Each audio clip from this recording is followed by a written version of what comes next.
So friend class 10 CBSE board exam 2024 के लिए AP से बहुत इंपॉर्टेंट क्वेश्चन है, जो कि क्वेश्चन सन 2017 में पूछा गया था। ठीक है, क्वेश्चन है if 7 times the seventh term of an AP is equal to the 11 times the 11th term then what will be its 18th term. ठीक है, क्वेश्चन का मतलब क्या है, किसी एपी के 7th टर्म का 7 टाइम्स इक्वल हो जा रहा है उसी एपी के 11th टर्म के 11 टाइम्स के। ठीक है, तो हमसे ये पूछा जा रहा है कि उस एपी का जो 18th टर्म होगा वो क्या होगा। ठीक है, तो आइए इस क्वेश्चन को हम लोग सॉल्व करते हैं। ठीक है, ध्यान दीजिएगा।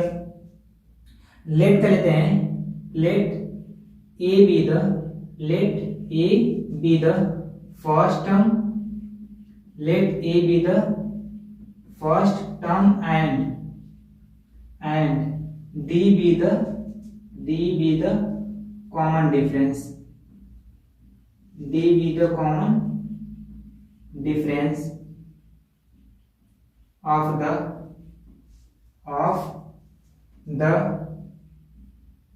given AP।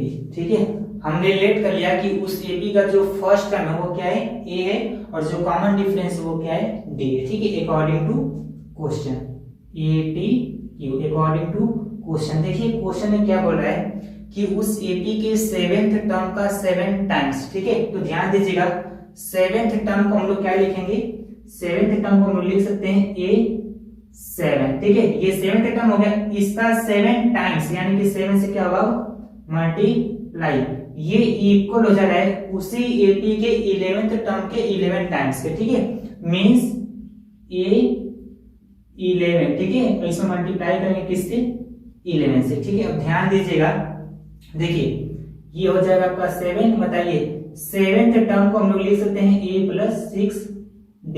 ठीक है, 7th टर्म को क्या लिख सकते हैं, a plus 6d is equal to 11 into 11th term को बताइए क्या लिख सकते हैं, 11th टर्म को लिख सकते हैं a प्लस 10d। ठीक है, ध्यान दीजिएगा 7 का मल्टीप्लाई a में कराएंगे तो हो जाएगा 7a प्लस 7 का मल्टीप्लाई करेंगे 6d में तो कितना आ जाएगा 42d इज इक्वल टू में 11 का मल्टीप्लाई a में करेंगे तो कितना आ जाएगा 11a प्लस 11 का मल्टीप्लाई 10d में करेंगे तो कितना आ जाएगा 110d हो जाएगा। ठीक है, अब ध्यान दीजिएगा इन दोनों टर्म को क्या करते हैं, इक्वल उधर ट्रांसफर कर लेते हैं। ठीक है, तो ध्यान दीजिएगा यहाँ पे 11a प्लस 110d, ये तो पहले से ही है। ठीक, ये प्लस में इक्वल की तरह क्या हो जाएगा, माइनस में 7t हो जाएगा। ठीक है, और ये भी प्लस में तो इक्वल इधर आने पर क्या हो जाएगा, ये माइनस में 42d हो जाएगा। ठीक है, ध्यान दीजिएगा 11a में से अगर 7a माइनस करेंगे तो ये क्या बचेगा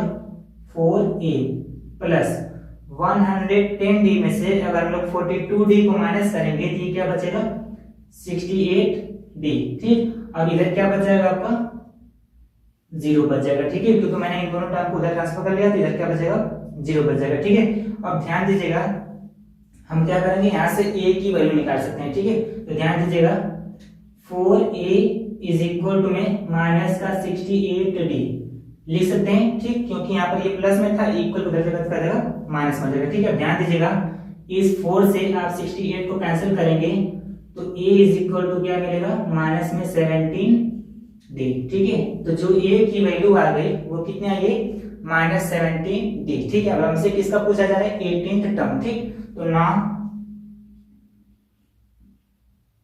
ना हमसे क्या पूछा जा रहा है, 18th term means a 18th is equal to में क्वेश्चंस मार्क। ठीक है, 18th टर्म क्या होगा। ठीक है, ध्यान दीजिएगा 18th टर्म को हम लोग क्या लिख सकते हैं, a plus 17d।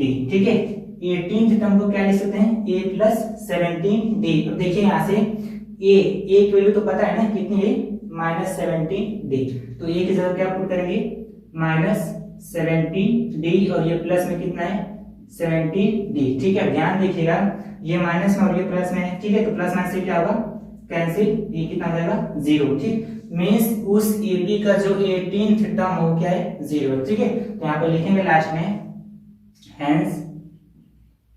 hence the 18th term of the given AP is 0। ठीक है, मीन्स उस एपी के जो 18th टर्म है वो क्या है, 0 है। ठीक है, तो आई होप आप लोगों को समझ में आ गया होगा।